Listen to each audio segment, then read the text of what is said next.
It has taken time since we reviewed terms and conditions of service in the tea sector of our economy.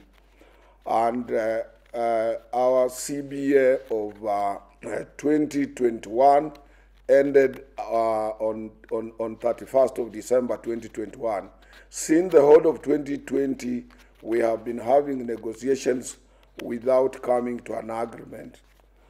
Today's meeting was the last meeting for us to meet with the employers in the tea sector of our economy.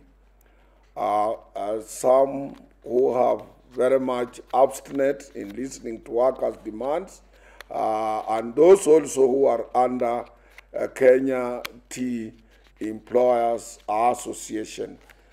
We have agreed in no uncertain terms that as a union of Kenya Plantation and Agricultural Workers Union, we will move with speed in our labor relations court and seek redress.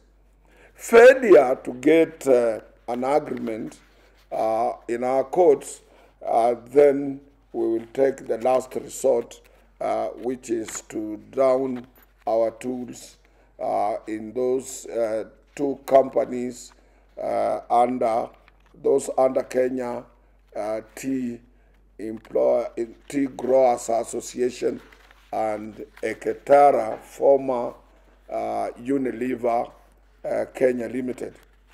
These employers have been obstinate. Workers have been waiting for the review of their terms and conditions of service as enshrined in our recognition agreement between these two major companies in the tea sector of our economy. And employers have been employing push and pull games in our negotiations. And we can no longer take that, and I want to assure workers that if we can't get justice in our labor relations court, as it is procedurally required, then we will declare a strike, not as a last resort in this matter. But if we manage to get the orders, the employers will have no alternative for an escape route but to implement the outcomes of our labor relations court or the ruling of the labor relations court. So I wanted to appeal to our members in the tea sector of our economy or in the tea sector of this country to continue with work in their various places of work as we take this matter to a higher level, and we will revert back to them after we have been heard by the Labor Relations Court. It has taken time, and as you are aware, most of the employers in this country, they are now employing exploitative measures or methods. One, by outsourcing workers, and two, with rampant provision of tip-lacking machines and giving workers poor contracts, including casualization, temporary jobs, seasonal jobs, jobs that are not permanent. We have equally appealed to the government in the highest office on the land, in the office of our President, William Samoei Ruto, to outlaw outsourcing of labor in this country. Because the outsourced labor is tantamount to indirect slavery to our workers in this country. And we cannot sit quiet when our members, and more so Kenyan workers, are being exploited. Because those outsourced labor or outsourced workers, they are not covered under any statutes of our labor relations or labor laws in this country.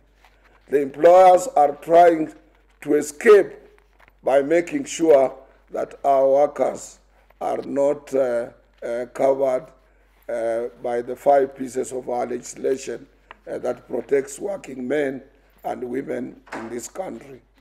So we are appealing to government as well to make sure that the outsourced labor is outlawed that the outsourced labor is not accepted in this country like what other countries have done.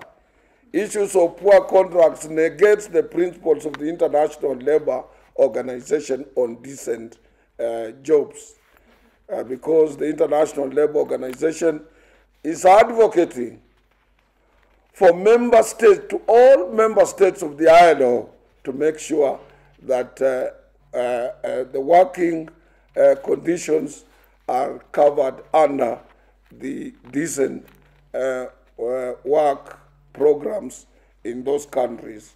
And Kenya cannot be exception, where there is precarious type of employment that is geared towards exploiting its citizens by employers who are bent on maximization of profit without due regard to good terms and conditions of service, and particularly when our economy is not properly performing.